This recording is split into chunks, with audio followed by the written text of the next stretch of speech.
السلام علیکم ورحمۃ اللہ، کیا حال ہے آپ سب کا؟ امید ہے سب خیر خرید سے ہوں گے۔ ایک دفعہ پھر آپ کی خدمت میں حاضر ہیں۔ آج میں جس موضوع پر بات کروں گا وہ ہے ہمیشہ سچ بولیں، یعنی کہ ہمیشہ سچ بولنے کا فائدہ ہوتا ہے۔ آپ لوگوں نے تو کافی سنا ہوگا اس کے بارے میں، لیکن آپ کی یاد تازہ کرنے کے لیے میں نے کہا تھوڑی سی یاد تازہ کر دیں آپ کی۔ تو اس میں مجھے ایک شعر یاد آ رہا ہے: یقیناً یاد رکھو کہ جھوٹ بہت بری بلا ہے جو انسان کو ہلاک کر دیتا ہے۔ بس تمہارے لیے یہ ضروری بات ہے کہ صدق اختیار کرو، یعنی کہ سچ اختیار کرو۔ تو چلیں پھر شروع کرتے ہیں۔ ایک دفعہ حضرت سید عبدالقادر جیلانی رحمۃ اللہ علیہ کے ذکر میں ہے کہ جب وہ اپنے گھر سے طالب علم کے لیے نکلے تو آپ کی والدہ صاحبہ نے ان کے حصے کی 80 اشرفیاں ان کی بغل کے نیچے، یعنی کہ جو بغل ہوتی ہے اس کے نیچے جو بکی کی جیب ہوتی ہے لباس میں، اس میں سی دیں، اور نصیحت کی کہ بیٹا جھوٹ ہرگز نہیں بولنا، جو کچھ مرضی ہو جائے۔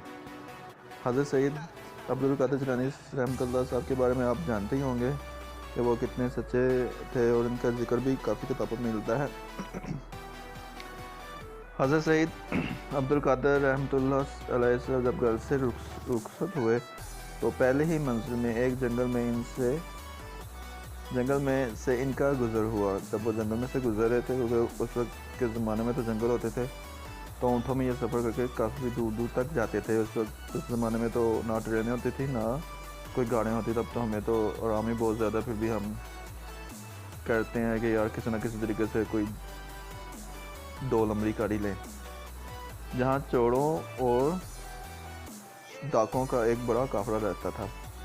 حالانکہ آپ کو پتہ نہیں تھا، لیکن پھر بھی آپ کی امی نے کہا تھا کہ آپ نے جھوٹ نہیں بولنا۔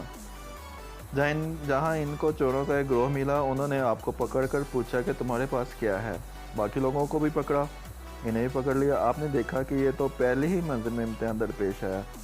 اپنی والدہ صاحبہ کی آخری نصیحت پر غور کی اور فوراً جواب دیا کہ میرے پاس 80 اشرفی ہیں جو میری بغل کے نیچے میری والدہ صاحبہ نے سی دی ہیں۔ وہ چور یہ سن کر سخت حیران ہوئے کہ یہ فقیر کیا کہتا ہے، ایسا ایماندار اور سچ بولنے والا ہم نے پہلے کبھی نہیں دیکھا۔ حالانکہ میرا تھوڑا سا گلا خراب ہے۔ حالانکہ ہم نے اسے پکڑ لیا، یہ جھوٹ بھی بول سکتا تھا۔ انہوں نے اس کی تلاشی بھی لی کافی، لیکن انہیں کچھ نہیں ملا۔ لیکن پھر بھی انہوں نے جب اس سے پوچھا تو انہوں نے جھوٹ نہیں بولا۔ وہ آپ کو پکڑ کے اپنے سردار کے پاس لے گئے اور سارا قصہ بیان کیا۔ اس نے بھی جب آپ سے سوال کیا تب بھی آپ نے وہی جواب دیا۔ سردار نے بھی جب اس کی جیب میں چیک کی، لیکن اس میں کچھ نہیں تھا۔ سردار نے پھر پوچھا میرے پاس کیا، تو انہوں نے یہی جواب دیا کہ میرے پاس 80 اشرفی ہیں۔ آخر جب آپ کے کپڑے کے نیچے جو بغل کے نیچے جو جیب تھی، جسے خفیہ جیب کہتے ہیں، پرانے زمانے میں وہ ہوا کرتی تھی، اسے پھاڑا گیا تو اس میں سے 80 اشرفیاں موجود ملی۔